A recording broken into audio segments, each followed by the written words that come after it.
How to sign up to Amazon Prime with an EBT card. So if you have an EBT card, you can get 50% off Amazon Prime, and all you have to do from the Amazon.com homepage is type in EBT Prime, just like that. From here, click on this button at the top that says save 50% on Prime. Qualifying EBT and government assistance recipients save 50% on Prime. Click on that.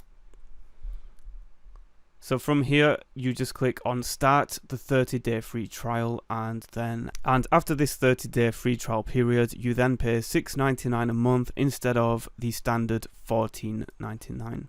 So this is how you qualify. You click on the button, and then you have to choose between verifying instantly through third-party income estimation or uploading a document. Then you enter your payment method, and then that's it. You then have your Amazon Prime with your EBT card for $6.99 instead of $14.99 as of 2024. I really hope this did help, and if it did, please leave a like and a nice friendly comment. It lets me know that I helped you guys out, and that would be great.